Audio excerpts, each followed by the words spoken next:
doesn't love you! Stop it! Just stop it! The Valenti Dawn was promised a bride. Someone laughed from the back of the ballroom, not a joke wrapped in satin. The sentence cut through the string quartet, through the candlelight, through the 3,000 white roses hanging over the altar like frozen ghosts. Clara Bellamy stood beneath them in a wedding dress that had not been made for her body, holding a pearl rosary so tightly the beads marked her palm. Around her, Chicago's most dangerous families watched with amused cruelty.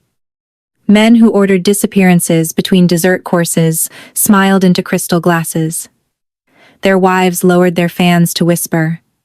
Her father looked at the marble floor. Her half-sister Vivienne stood beside Luca Marino in a champagne silk gown, smiling as if Clara's humiliation was the most elegant centerpiece in the room. Clara did not run. She did not cry.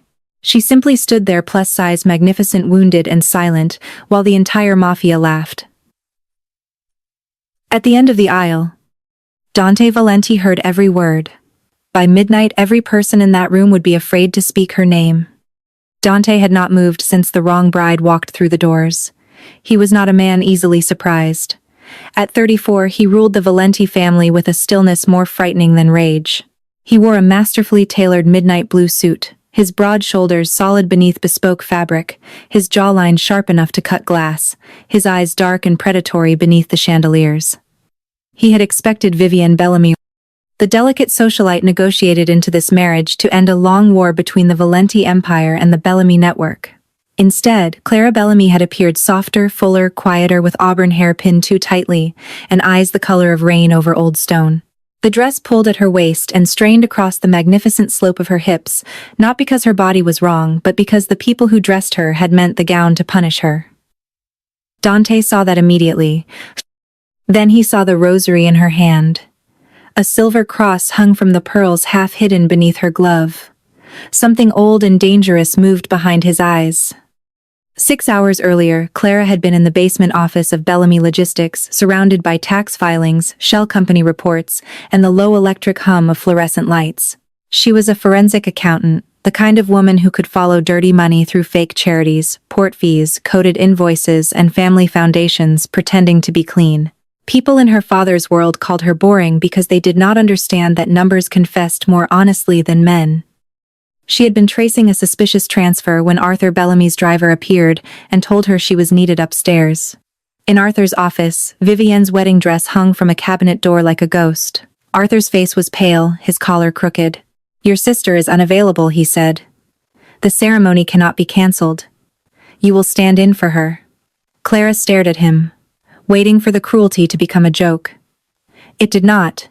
When she refused, Arthur placed one folded hospital invoice on the desk. Her mother's name sat at the top. Intensive care. Payment overdue. "Your mother's care continues, because I allow it," he said quietly. "Do not embarrass this family." So Clara let 3 silent women pull Vivienne's dress over her generous figure. She let them tug, pin, sigh, and pretend the problem was her body instead of their cruelty. She let them veil her face. But before she left, she took the pearl rosary from her desk drawer and slipped it beneath her glove. Her real father, Elias Bellamy, had given it to her before he vanished 14 years earlier. Elias had kept books for men who never paid taxes and never forgave betrayal. He taught Clara that criminals wrote truth sideways, that a seating chart could carry a warning, that an old Sicilian rhyme could hide a bank account, and that cruel people should never decide the size of her soul. When she was 15, he kissed her forehead, pressed the rosary into her hand, and disappeared before dawn. By evening, Arthur called him a thief. By nightfall, Elias's office had burned. Everyone said he ran. Clara never believed them. Now, standing beneath the roses, Clara looked beyond the laughter and saw patterns no one else noticed. Marino cousins sat too close to the east exit. An old Russo widow wore black gloves, though the invitation demanded ivory. At table 7, an elderly man tapped his ring twice against his glass, paused, then tapped once more. Clara's pulse changed. 2. Pause. 1. Debt unpaid. Her father had called it ledger rhythm, a way old men spoke when paper could be stolen and walls could listen. This wedding was not only a humiliation, it was a transaction. She had been placed at the center because someone believed she was too ashamed to read the fine print. Then Vivienne stepped forward, flawless in champagne silk, her blonde hair falling over one shoulder, tears shining perfectly in her eyes. "I'm so sorry," she whispered to the room. Clara insisted she could fix everything. She said she deserved one night where people looked at her instead of me. The lie spread through the ballroom like perfume. People wanted to believe Vivienne because she was small, polished, and practiced at looking wounded. Luca Marino laughed first. Handsome, careless, cruel, he lifted his champagne glass and looked Clara up and down. "Come now, Vivienne. No one believes she stole the dress for attention. The dress is begging for mercy." Laughter cracked open again. A woman near the aisle whispered, "Poor Dante. A heavy little replacement bride." Another man murmured, "Bellamy sent him the spare one." Clara felt each word like fingers pressing bruises. She had heard worse in school, at dinners, in boutiques where clerks smiled as if dressing her was a burden. But this was different. They were not laughing because they believed she was ugly. They were laughing because they believed she was powerless. Dante's gaze moved from Luca to Vivienne, then to Arthur, who still would not look at Clara. He said nothing. His silence was not acceptance. It was calculation. The priest cleared his throat, desperate to drag the ceremony back from disaster. Before he could speak, one of Luca's men stepped close under the pretense of fixing a fallen ribbon. His polished shoe came down on Clara's glove. Pain shot through her fingers. The rosary snapped. Pearls scattered across the marble like tiny bones. The silver cross skidded free and stopped near Dante's shoes. The ballroom laughed again, softer this time, because even cruelty knew when it had gone too far. Clara bent slowly to gather the pearls, refusing to let tears fall. Dante moved first. He picked up the cross with a large calloused hand and turned it beneath the chandelier light. His thumb paused on the back. 3 tiny marks were engraved there, a crescent, a line, and the number 7. Clara saw the shift in his face. Luca stopped smiling. Vivienne's fingers tightened around her glass. Arthur finally looked up, and the color drained from his face. Dante stepped toward Clara. The air seemed to drop 10 degrees around him. When he spoke, his voice was a gravelly baritone, pitched low enough that only the front rows could hear. "Where did you get this?" Clara's throat closed. She could not answer. The room waited, hungry for another humiliation. Dante leaned closer, shielding her from the crowd with the breadth of his body. "Do not cry in front of wolves, Clara Bellamy," he murmured. "They mistake tears for permission." Her breath caught at the sound of her name in his mouth. He placed the broken cross into her palm, closed her fingers around it, and turned toward the priest. "Proceed." The ceremony continued in a silence far worse than laughter. Clara heard the vows as if from underwater. When asked if she accepted Dante Valenti, every instinct screamed for her to run. But her mother's hospital bill burned in her memory, the cross burned in her palm. And Vivienne looked terrified of something Clara had not yet understood. So Clara lifted her chin and said, "I do." Dante did not kiss her when the priest pronounced them married. He bent close enough for the room to think he might, close enough for Clara to smell cedarwood smoke and winter air on his skin. "After this," he murmured, "you and I are going to have a private conversation." Clara kept her face still. "I have nothing to say to you." "That is unfortunate," he replied, "because I have many questions." Then he offered his arm. The crowd physically parted as he led her down the aisle. Not because they respected her, not yet, but because every person in Chicago understood that Dante Valenti had publicly claimed the woman they had mocked, and in his world claimed things were guarded by fire. The reception began like a funeral pretending to be a celebration. Champagne flowed. Music resumed. Vivienne gave a sweet, poisonous toast about confusion and family sacrifice. Luca raised his glass and said, "To unexpected brides, may they know their place before the night is over." Clara lasted 47 minutes. She counted because counting kept her from breaking. 47 minutes of women pretending not to stare at her waist. 47 minutes of men deciding whether Dante's silence meant protection or strategy. Then a server spilled champagne near her chair, and someone laughed. "Careful, she may think it's dinner." The words were not even clever. That made them worse. Clara stood so quickly her chair scraped marble. Dante's hand shifted as if to rise. But she did not look at him. She walked out of the ballroom and into the hotel's private library, closing the door behind her before the first tear fell. The library smelled of old books, leather, and dying fire. She pressed a hand over her mouth. No sound. She would not give them sound, but tears came anyway, hot and furious. She unfolded her palm and stared at the cracked silver cross. "What did you hide from me?" she whispered. A voice answered from the shadows. "That is exactly what I was going to ask you," Clara spun. Dante stood between two shelves of old law books, one hand in his pocket, his midnight suit almost black in the firelight. He moved with the silent grace of an apex predator. "Do you follow all women who leave rooms?" she demanded, wiping her face. His eyes moved over her ruined makeup, the trembling in her hands, the cross in her palm. "Only wives who walk out looking like someone put a blade between their ribs." Clara laughed, once brittle and cold. "Your guests were very welcoming." Dante stepped closer. "Who put that look on your face?" She almost lied, but there was a strange mercy in his directness. He did not ask what she had done to deserve it. He asked who had authored the wound. "Does it matter?" she whispered. "To me, yes." She shook her head. "You don't know me." "I know you were used," he said. "I know your sister lied." Your father looked afraid. Luca Marino expected the insult, and that cross belonged to a dead man. Everyone in this city pretends never existed. The room seemed to tilt. Clara gripped the table. "Don't talk about my father." "Elias Bellamy kept books for my uncle," Dante said. The name moved through the room like smoke. He was not a thief. He was not a coward. And he did not run. 14 years of swallowed questions rose inside Clara at once. What happened to him? Dante looked at the fire. He found a ledger that proved certain families were stealing from the commission. Not small money. Routes, judges, accounts, murder orders. He made a copy before he vanished. Clara looked down at the cross. The white ledger. She breathed before she could stop herself. Dante went still. "Who taught you that name?" Clara swallowed. "He did. But I thought it was a code game." Dante stepped closer. Clara stepped back. His eyes dropped to the movement. "Are you afraid of me?" "Yes." "Good," he said. "Fear makes people honest." That should have offended her.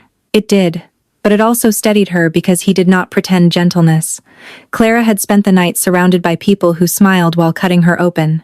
Dante offered no smile, only the blade visible and clean. "I don't have your ledger," she said. "I don't know what my father hid." "Someone believes you do," Dante replied. "Tonight was theater. They wanted me insulted in front of every family in Chicago. They wanted you humiliated so no one would listen if you spoke. And they wanted that cross close enough for me to see it." Clara's blood cooled. "You think I was brought here because of this? I think you were brought because someone believed you did not know what you carried."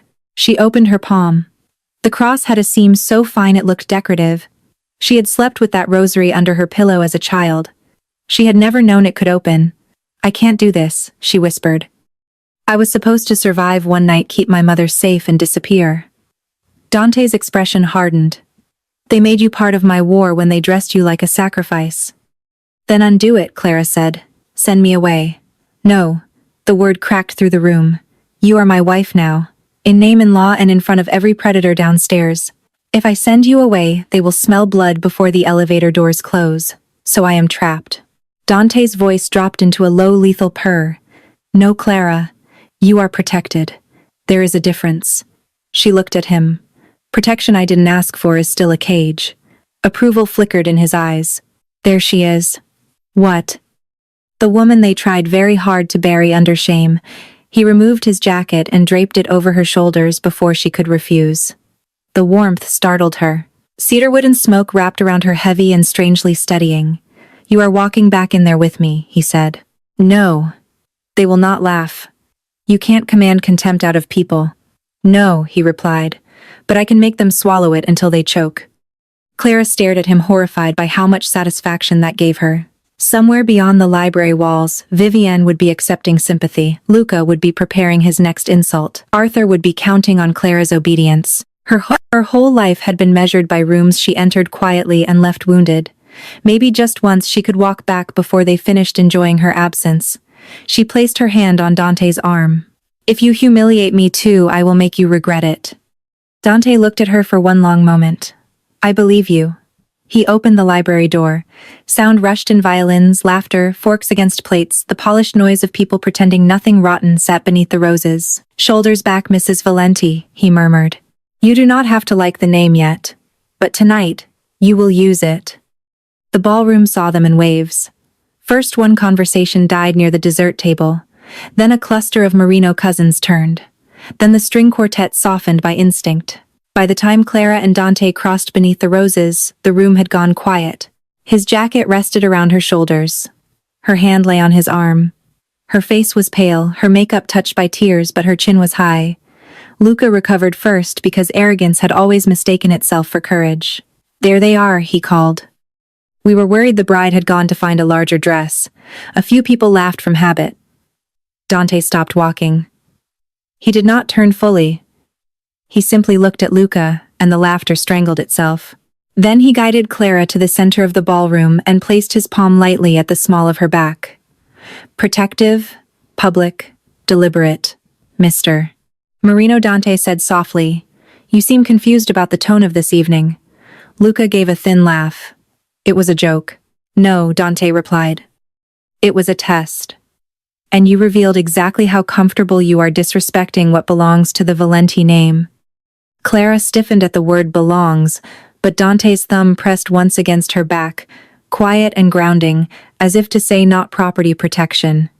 He continued, "Anyone who disrespects her disrespects me." The sentence fell over the room like a blade laid flat on a table. Vivienne stepped forward, panic, sweetened with desperation. "Dante, please. Luca only meant this situation has been difficult. Clara knows we love her." Dante looked at Clara. "Do you know that?" The question dragged the truth into the light. Clara felt Arthur's warning stare. Vivienne's silent begging, years of training pressing on her tongue. "Be agreeable, be useful, do not make a scene." But the scene had already been made from her body and shame. So Clara looked directly at Vivienne and said no. A ripple moved through the guests. Vivienne flinched. Dante's hand remained steady. "There," he murmured. "That was not so difficult." Arthur rose. "Clara is emotional," he announced. "She does not mean to embarrass her family." The old spell almost worked. Clara felt the reflex to apologize. Then Dante turned toward Arthur. "Your daughter was dressed in a gown tailored for another woman, sent down an aisle without explanation, mocked by your guests and insulted by your allies. Yet your concern is embarrassment." Arthur's jaw tightened. "This is a family matter." Dante smiled without warmth. "She is my family now." Whispers burst and died. Clara should have felt relieved, but another realization burned brighter. Dante could silence them with his name, but fear would only make them hide contempt until later. If he was the only reason they stopped laughing, she would remain what they thought she was, a woman rescued by a dangerous man. Her fingers closed around the cracked cross. She saw Luca's hand slide toward his inner jacket pocket. Not a gun. Paper. The black envelope. Clara stepped away from Dante's hand and walked toward Luca. The room gasped. Luca smiled because he believed a woman like Clara approaching him could only be desperate or foolish. "Careful, Mrs. Valenti," he drawled. "The floor can be slippery." Clara stopped 3 feet away. "You speak Sicilian poorly." His smile faltered. "Excuse me. At the altar. You told your uncle I was a lamb fattened for slaughter. You used the wrong tense. A real man doesn't need to borrow another language to insult a woman." The silence that followed belonged to Clara. Old men who remembered the dialects turned slowly toward Luca. Vivienne's lips parted. Arthur gripped his chair. Luca tried to laugh. "You misunderstood." "No," Clara said. "I rarely misunderstand language designed to hide money." She turned to table 7. 2 taps, pause 1. Debt unpaid. 3 turns of a glass, pause 1. Warning accepted. "My father called that nursery math for murderers." Then she looked at Luca. "You did not come to witness a wedding. You came to confirm whether the white ledger had returned to Chicago." Luca moved. His hand darted into his jacket. Clara was closer than Dante. She stepped forward, not away, using the fullness she carried as power instead of apology. Her shoulder struck Luca hard enough to knock him off balance, and the black envelope slipped from his fingers onto the marble. A Valenti guard seized him from behind. Clara bent and picked up the envelope. Her hands were steady. That surprised her most. She broke the wax seal. Inside was a folded sheet of ivory paper, covered in columns of numbers. The first column listed shell corporations, the second listed port routes, the third listed initials. The fourth used an old substitution code Elias had taught her with sugar packets in diner booths. She scanned the first line, then the second. "This is not the ledger," she said. Luca exhaled in relief. Clara looked up. "It is a payment schedule." Dante came to her side but did not take the paper. He waited. That more than the jacket or the public protection unsettled her. Men in her life had always taken paper from her hands when truth became inconvenient. Dante Valenti waited for her to speak. Clara read faster. Marino accounts moved money through Bellamy Logistics 3 nights ago. The payment was split between 4 judges, 2 port inspectors, and... Her voice faltered. The initials AB stared back at her. Arthur Bellamy. And my father, she finished. For what? Dante asked. Clara looked at Luca, then Vivienne, then the room full of people who had laughed before they knew they were sitting inside a confession. For delivering a substitute bride, creating a public insult against Valenti, and drawing attention away from the transfer of voting proxies during the reception. The room erupted. Chairs scraped. Men cursed. Dante lifted one hand, and his guard sealed the ballroom doors. The locks sliding into place sounded like thunder beneath ice. Arthur snapped Clara enough. The command struck the old places inside her. Clara froze for half a breath, then looked at him. No. It was the second time she had said the word that night. This one came easier. Her thumb brushed the cracked cross. The seam? The microweight inside. Her father's voice rose in memory. Not until you know the room is full of liars, little star. Clara placed the cross on a dinner plate. I need a knife. A dozen men reached for one. Dante was the only one who stepped forward and placed a slim black blade in her palm handle first. Clara pressed it into the seam. The entire Mafia watched. No one laughed now. The cross clicked open. Inside, wrapped in oilskin, lay a strip of microfilm. Arthur made a broken sound. Vivienne stepped back. Luca went still. Clara stared at the tiny dark strip, and grief hit so sharply she almost dropped the blade. Her father had hidden the truth with the daughter everyone underestimated because he knew no one would search shame properly. Dante's voice came quietly. Clara. She blinked hard. I'm here. And she was. For the first time that night, maybe for the first time in years, she was fully there. Dante turned to the room. The reception is over. No one argued. He looked at Luca. That was just the introduction. Then his gaze moved to Arthur. You will remain available. Arthur tried to speak. Dante cut him off with a glance. Choose your next words. As if your life depends on them. Clara folded the microfilm back into the cross. Only after the danger shifted did her hands begin to shake. Dante stepped closer, blocking the room's view of her for one brief moment. Breathe, he murmured. I am breathing. Badly. She gave him a look. Do you criticize everyone during crises, only when they interest me? Her pulse stumbled absurdly and terribly.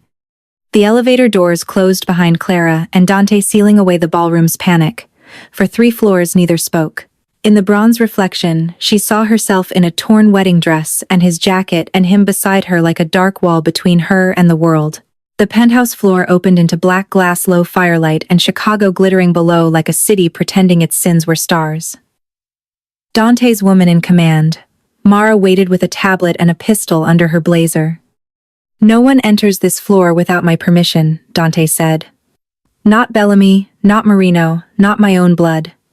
Then he led Clara to the sitting area and placed a velvet-lined case, gloves, and a portable light box on the table. The microfilm may be damaged, he said. If we expose it badly, we lose whatever Elias preserved. Clara held the cross close. I open it. Dante sat across from her instead of looming. Fair. That one word almost undid her. Clara slid the film free and positioned it beneath magnification. Lines bloomed across the screen. Columns, initials, dates, symbols. She leaned closer. This isn't the ledger, she whispered. Dante's eyes sharpened. What is it? An index. A map to the real ledger. The code was old, half Sicilian, half accountant's shorthand threaded with children's rhymes her father used to sing while making pancakes. 7 bells for sinners, 3 doors for saints. White under water, red under flame. Clara's throat tightened. The real ledger was split into 4 pieces: financial routes, political protections, family betrayals, and murder orders.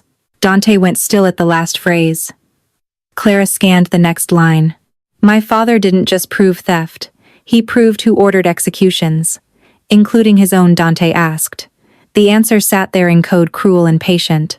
Yes. Before she could process it, Mara entered.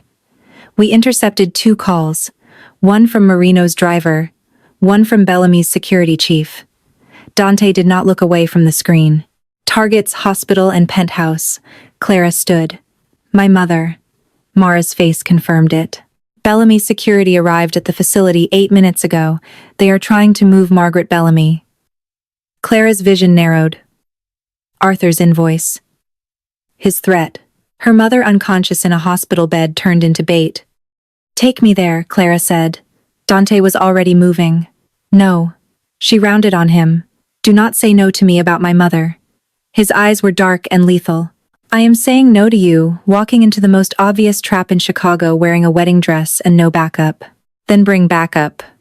For the first time, Dante smiled. It was not warm. It was worse. That he said I can do. The penthouse transformed into a command center. Men appeared. Weapons were checked beneath coats. Mara pulled hospital security feeds onto the wall screen. One of Dante's guards cut the bottom of Clara's wedding dress so she could move without tripping. White satin pooled around her feet like dead skin. In the convoy racing toward Street Agnes, Clara scrolled through hospital access logs on a phone Dante gave her. The night supervisor changed 2 hours ago, she said. Dante replied. Not unusual. It is when the replacement nurse shares an address with a shell corporation that received Marino money last quarter. He turned his head slowly. You found that from a staff list. Clara did not look up. You brought a forensic accountant to a kidnapping. Let her account. The corner of his mouth moved. Then the lead SUV exploded. The blast became light before sound, white-orange tearing open the street. Pressure slammed into the windows. Dante's arm came across Clara like iron, pinning her down as glass sprayed. The SUV swerved. Another vehicle rammed them from behind. A masked man yanked open Clara's door and grabbed for her coat. She did not scream. Time slowed. She saw his grip, his balance, the icy curb behind his heel. Her size, so often mocked as a hindrance, suddenly meant mass power. And an unshakable center of gravity. Clara drove her shoulder forward with all the fury in her body. The man stumbled back, shocked that she moved toward him instead of away. She hooked her foot behind his ankle and shoved. He crashed onto the frozen street. Dante was already outside, a black shadow moving through smoke. Mara dragged Clara behind the door. Another attacker came around with a knife. Clara grabbed an emergency flashlight and swung upward. Bone cracked. The knife fell. Mara finished the man, then stared at Clara. You okay? Clara looked at the flashlight in her hand. No. Mara nodded. Good answer. Dante appeared through smoke, blood on his cheek that did not seem to be his. His gaze found Clara, first scanning her face, hands, and the blood at her mouth.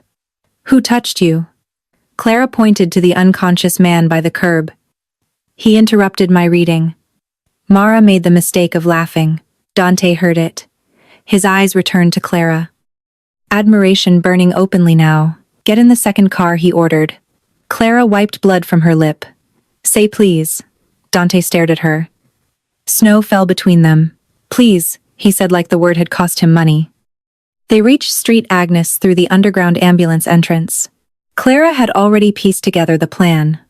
Move Margaret Bellamy under a forged emergency transfer, cut cameras for 6 minutes, place her in an ambulance registered to a hospice company that did not exist, and use Clara's panic to trade mother and daughter for the microfilm. They found Margaret on the 4th floor, pale and unconscious, while 2 fake orderlies argued with a frightened nurse. Dante caught Clara's wrist before she ran. Look first. So she did.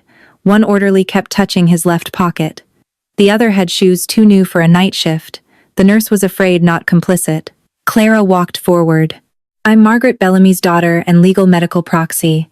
I need to review the transfer authorization. The taller orderly blocked the clipboard. Already approved. Clara smiled politely. Wonderful. Then show me the attending physician's NPI number.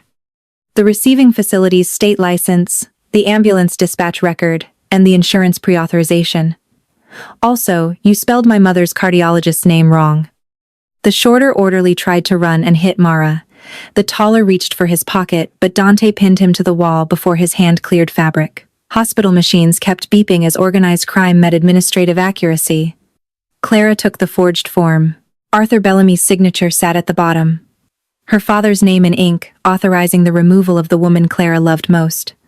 It should not have surprised her. It still did. Dante released the orderly to his men and stood beside her. Clara. She folded the paper once. Carefully. He used her as leverage before. Tonight he made her bait. Yes. I want him ruined. Dante's voice was soft. Then we ruin him properly. Margaret stirred when Clara entered the room. Clara, she whispered. Clara took her hand. I'm here, Mom. Margaret's cloudy eyes moved to Dante near the door. Elias said she breathed if men came for the little cross. Trust the man who doesn't ask you to kneel. Clara looked at Dante, who had waited while she opened her own father's secret. Yes, she whispered. I think he came. By dawn, Margaret had been moved to a Valenti-protected medical floor under a new name. Back at the penthouse, Dante told Clara the commission would meet that night. Marino requested it first, he said. Clara laughed softly. Of course. He wants to accuse you before we accuse him. Dante's eyes hardened. Arthur claims you are unstable, manipulated, and in possession of stolen family property. There it was, the next cage. When shame failed, men called women emotional. When emotion failed, unstable. Clara walked to the evidence table. Then we don't bring accusations, we bring arithmetic. The microfilm index pointed to the first piece of the real ledger. White underwater. 7 bells for sinners. 3 doors for saints. It's at street. Cecilia's church, Clara said. Dante went still. That is where Elias Bellamy's funeral mass was held. Clara's stomach tightened. Arthur had not allowed her to attend. She picked up the metal case. Then we go to church. Dante's mouth curved without humor. Seeking salvation, no, Clara said. We're going to dig up the dead. Street Cecilia stood between 2 glass towers and an abandoned courthouse, blackened stone protected by fear. Inside it smelled of wax-old incense and cold marble. Light spilled through stained glass in fractured blue and red. Clara walked slowly down the aisle, reading every statue and plaque. White underwater, 7 bells, 3 doors. Near the left transept she found a white marble angel holding a cracked basin of holy water. Around the basin's edge, 7 tiny bells had been carved so faintly, a casual eye would miss them. Clara reached into the freezing water and found 3 depressions under the rim. Left. Right. Center. A click sounded. The base opened like a drawer, revealing a brass tube wrapped in waxed linen. Inside was a strip of negative and a folded letter sealed with a pressed white rose. Clara's name sat on the front in Elias's handwriting. My little star, the letter began, and Clara pressed one hand over her mouth but kept reading. Elias wrote that if she found this, then either the men who killed him had grown careless, or she had grown brave enough to look where grief was buried. The white ledger had been split because no single truth could survive in one hiding place. Arthur had not pulled the trigger, but he had opened the door. Marino money had bought judges, policemen, priests, and fathers. Then came the line that made Clara's blood go cold. If the Valenti heir is still alive when this reaches, you do not assume he is your enemy. His family lost someone to the same lie. Clara lowered the letter and looked at Dante. For the first time his face had gone pale beneath its control. Who, she asked. Dante's jaw tightened. My mother. They scanned the negative in the sacristy beneath a painting of St. Michael. Names sharpened on the laptop screen. Dates, transfers, commission seals, murder authorizations disguised as funeral donations. Clara found Sofia Valenti's name. Beside it were 3 initials, LM, AB, and CD. Dante knew the third. Carlo De Luca. Mara swore. DeLuca is chairing tonight's commission meeting. Clara sat back. Then tonight's judge is one of the men being judged. Dante's expression became cold enough to frighten saints. He will try to control the room. Then we don't let him own the evidence, Clara said. We make copies, physical packets for every family head. If DeLuca tries to silence us, we release everything at once. Mara looked impressed. You're planning a hostile audit of the Mafia commission. Clara folded Elias's letter. I've audited worse men with cleaner suits. Dante laughed quietly. God help them. That evening, Clara walked into the commission hall beneath the old Cresswell Club, wearing Dante's black coat over a cream sweater, a folder under one arm, and Elias's cross around her neck. No wives attended commission. No daughters. No accountants unless summoned to be blamed. Conversation died instantly. Dante entered behind her, not ahead of her. That mattered. Every man noticed. Arthur sat pale at the far end.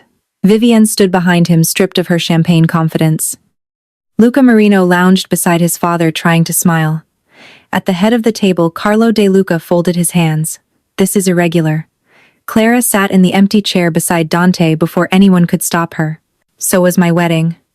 De Luca's eyes hardened. Mrs. Valenti, female emotions do not govern commission business. Clara opened her folder.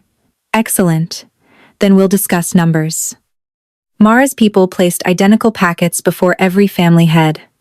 De Luca's smile faded. Clara looked at him. Please turn to page 1. I made the summary simple in case anyone here is more comfortable with threats than arithmetic.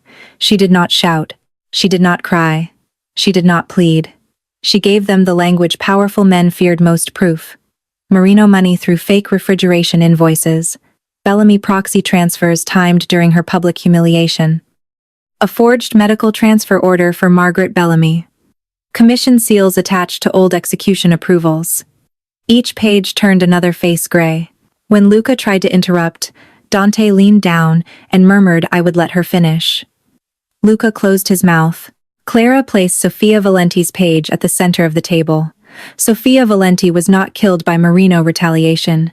She was marked for removal after discovering the same theft Elias Bellamy later documented. De Luca stood. Girl, you were dragged into this world last night in a dress that did not fit you. Do not mistake a few papers for power. The insult landed, but it did not enter. Clara rose slowly. She was not in white satin now. She was not under roses. She was not alone while people laughed. She was a woman of glorious substance standing before men who had built empires on silence. That is where you are wrong, she said. The dress was never the problem. Your mistake was thinking a woman you found easy to mock would also be easy to ignore. She opened the last folder. This is the distribution list. Everything you see here is set to release to prosecutors, newspapers, surviving widows, and every family represented in this room if I do not enter a cancellation code every hour. That was not entirely true. Mara had made it every 30 minutes. But Clara liked the drama of an hour. The room erupted. Luca shouted, "She's bluffing." Clara turned to him. You said that last night before I opened the cross. Vivienne made a strangled sound. Clara looked at her sister. You gave Luca the wrong ledger, didn't you? Luca's face betrayed him before his mouth could lie. Every eye shifted to Vivienne. She began crying instantly, real tears this time. I didn't know. Luca said, if I helped him, I wouldn't have to marry Dante. He said Clara would be fine. Clara looked at the sister who had watched her be mocked. You chose me as the woman who would pay your exit fee, Vivienne whispered. I thought you were stronger. The sentence landed strangely, not as praise but as another theft. No, Vivienne, Clara said. You thought I was accustomed to pain. That is not the same thing. Arthur rose. Clara, you have made your point. We can settle this privately. Your mother will be cared for. Clara looked at him, and the last fragile thread between them broke without sound. You authorized men to move her from her hospital bed. I was protecting the family. No. You were protecting yourself from the daughter you underestimated. Her voice did not break. You gave me bills and called them love. You gave Vivienne protection and called it fairness. You gave my father's murderers time and called it loyalty. Last night you used my body as a joke to hide your crime. I am done being useful to you, Dante finally spoke. Arthur Bellamy's accounts are frozen. His port access is suspended. His security contracts are void. His proxies are invalid, pending review. De Luca laughed coldly. You assume the commission will allow this. One by one the family heads looked down at the packets. No one defended him. Power died quietly when it became too expensive to protect. Luca lunged then, because cornered men often chose stupidity when strategy abandoned them. Dante caught him by the throat before his fingers came within a foot of Clara. Inside this room, Dante said softly, you still breathe because my wife has not asked me to stop you. Clara looked at Luca's terrified eyes and felt the strangest absence. No satisfaction, no fear, not even anger. Only pity, thin and distant. Let him breathe, she said. Dante's eyes flicked to her. Are you sure? Clara nodded. I want him alive enough to watch everything he bought disappear. Dante released him. Luca collapsed into his chair, coughing, no longer handsome or clever. Clara looked around the table. No one smirked. No one whispered about her body. No one measured the space she occupied. They waited because she had made waiting their safest option. The oldest Russo widow closed her packet and said, the girl has the room. One by one, the others nodded. The ruby dress arrived the next evening in a long black box tied with a ribbon the color of wine. Clara stared at it before touching it. All her life clothes had arrived as apologies for her body, too loose to hide her, too dark to shrink her, too plain to keep attention away. But this dress breathed when she lifted it from the box. Deep ruby silk, rich and unapologetic. The neckline was elegant, the waist structured without cruelty. The skirt falling in a clean line that celebrated the magnificent slope of her hips instead of fighting them. A note lay beneath it. A queen should never wear colors meant to blend in. Wear this tonight. My driver will collect you at 8. She should have been offended by the command. Instead, when she looked in the mirror, she saw a woman of glorious substance in red Elias's cross resting at her throat like a recovered crown. She did not look rescued. She looked dangerous. The driver took her to the private top floor of the Halcyon Hotel, the same building where the wedding had become a spectacle. Clara almost laughed. Dante had a cruel sense of poetry. The elevator opened into a glass dining room, with Chicago spread beneath it in rivers of gold and black. A table was set for 2. Rosemary butter melted over steak. Roasted figs shone with sea salt. Handmade pasta steamed beneath truffle cream. Red wine waited dark as garnet. Dante stood when she entered. Wearing an obsidian suit, his dark eyes fixed on her as if the skyline had become irrelevant. For once he seemed to lose words. Clara lifted her chin. You sent a command, his mouth curved. I sent a request written by a man who is bad at requesting. That is not an apology. No, he said. This is. I am sorry the first dress you wore as my wife was chosen to hurt you. I wanted the second to tell the truth. Clara looked away. And what truth is that? Dante's voice dropped. That your curves were engineered for silk and power. He asked about her mother first, not the ledger. Then he asked about Elias. Not what Elias knew, but what kind of father he had been before men turned him into a rumor. Clara told him about pancakes shaped like stars, tax code, flashcards hidden in fairy tale books and chess games. Elias let her win until she discovered he had never let anyone else win anything. Dante listened. That might have been the most dangerous thing about him. His violence was expected. His attention was not. When she paused, he said, My mother played piano badly. The confession came so abruptly. Clara blinked. She knew it. Dante continued, looking into his wine. Played anyway. My father hated noise. She said houses ruled by silent men needed defiant songs. Clara looked at him and understood something new. Dante Valenti was not only a don built from blood and command. He was a son whose grief had been weaponized before he was old enough to question who handed him revenge. We'll clear her name too, Clara said. Dante's eyes lifted. You say that like a vow. Maybe it is. His expression changed. Careful, Clara. I take vows seriously. She looked at the ring on her finger. So do I. That's why I know the first ones barely count. Instead of anger, he gave a low laugh. You wound me. No, I audit you. His smile turned wicked. Even worse, the final confrontation arrived with dessert. Mara entered and spoke quietly to Dante. He looked at Clara. Vivienne is downstairs. She is asking to see you. Clara's hand stilled beside the chocolate cake. Of course she is. Alone, Dante added, making clear what he thought of that. Clara considered refusing. But easy endings were rarely complete ones. Bring her up. Dante's jaw tightened. Clara, I want to know whether she came to apologize or bargain. And if she came to hurt you, Clara cut into the cake. Then she is having an even worse week than I thought. Vivienne looked smaller when she entered, not physically. She was still slender and pretty in the delicate way society rewarded before asking what lived underneath. But without Luca Arthur and champagne silk, she seemed like a portrait taken down from a wall and left on the floor. Her eyes went to Clara's dress. Envy crossed her face first, then shame. Clara did not rise. You have 5 minutes. Vivienne swallowed. You look beautiful. That was not an apology. I know. For once, no tears came on command. Luca is gone. His father sent him out of the city, but your evidence followed him. No one will take his calls. Daddy's accounts are frozen. The board removed him this afternoon. I know. Vivienne flinched. Of course you do. Silence stretched between the sisters, full of birthdays, dress fittings, hospital corridors, and every old comparison Vivienne had enjoyed because it cost her nothing. I was scared of marrying him, Vivienne whispered, glancing toward Dante. Of the families, the rules, the way men decide where women are useful and call it honor. Luca said he loved me. He said if I helped him, we could leave. Clara listened, but her pity remained distant.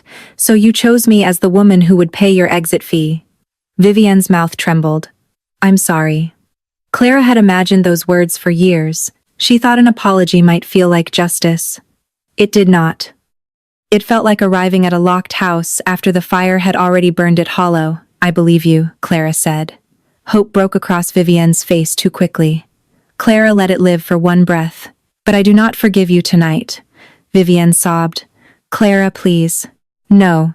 You will testify about Luca. You will tell the truth about Arthur. You will return every document you stole. After that, you will build a life without using me as the ground under your feet. Vivienne whispered. And us. Clara looked at her sister and felt absolutely nothing but pity. There is no us right now. When Mara escorted Vivienne out, the room seemed to exhale. Dante did not speak immediately. Finally, he came to stand beside Clara's chair. You were merciful. Clara laughed without humor. It did not feel merciful. Mercy rarely feels clean to the person strong enough to give it. She looked up. Do not make me sound noble. I wanted to hurt her. Dante's expression did not change. But you did not let that desire make the decision. Outside, Chicago glittered against the glass. Indifferent to the tiny revolutions inside human hearts. What happens to Arthur? She asked. The board will cooperate. Prosecutors will receive enough to keep him busy. The families will strip what the law misses. He called 3 times asking for you. Clara looked at the closed door.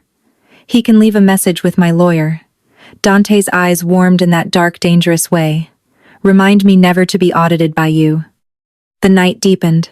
The candles burned lower.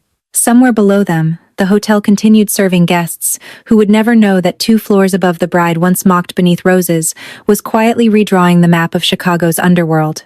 Dante walked to the window and poured them both a final glass of wine. There are 3 more pieces of the ledger, he said. One will hurt the Russos. One will hurt my family. One may hurt yours more than tonight did. Clara accepted the glass. Then we find them. This path does not become safer. I know. People near me become targets. I was a target before you knew my name. Dante looked at her sharply. She stepped closer, ruby silk whispering around her legs. I am not choosing safety, Dante. Safety was a hospital bill held over my head. Safety was silence at dinner tables. Safety was a dress designed to make me look ridiculous so criminals could move money while everyone laughed. I am choosing truth. If you happen to be walking in the same direction that is convenient. Convenient, Dante repeated. Clara's pulse became a foolish thing. For now, you are cruel to a man who bought you pasta. You sent a command note. A request. Written like a kidnapping. His mouth curved, but the amusement faded as he came closer. He stopped inches away, close enough that she could feel warmth through the space between them. Are you afraid of me? The question returned from the library from the first night. From the moment she had stood in white satin while wolves laughed. This time Clara did not think of his name, his violence, or the men who lowered their eyes when he entered a room. She thought of him waiting while she opened the cross, sitting across instead of looming, listening to stories about pancakes and grief, saying please in a snow-covered street because she demanded it. No, she said. Dante's breath changed. You should be. Clara lifted her hand and touched his lapel. Probably. His eyes dropped to her fingers. When they rose again, the control in them had thinned into something more dangerous than hunger. Want, yes. But restrained, reverent, nearly violent in its discipline. You are my queen, Dante said, his gravelly baritone rougher now. Not because I placed a crown on your head. Not because my name stands beside yours. Because you walked into a room that wanted you small, and made every man in it remember how to be silent. Clara's throat tightened. He lifted one hand, giving her time to move away. She did not. His fingers touched her cheek, warm, despite his coldness. From this night forward, anyone who makes you feel less will face the fire, Clara whispered, and if I choose to carry my own matches, Dante's smile was dark and devastating. Then I will hold your coat. Clara kissed him first, not because the story required romance after revenge, not because he had saved her, not because the city feared him, or because his name could protect doors she intended to kick open herself. She kissed Dante Valenti because he had seen her standing in a weaponized wedding dress and understood the insult was not the truth. She kissed him because he did not flinch from her anger, rush her grief, or ask her to become smaller so his power could look larger.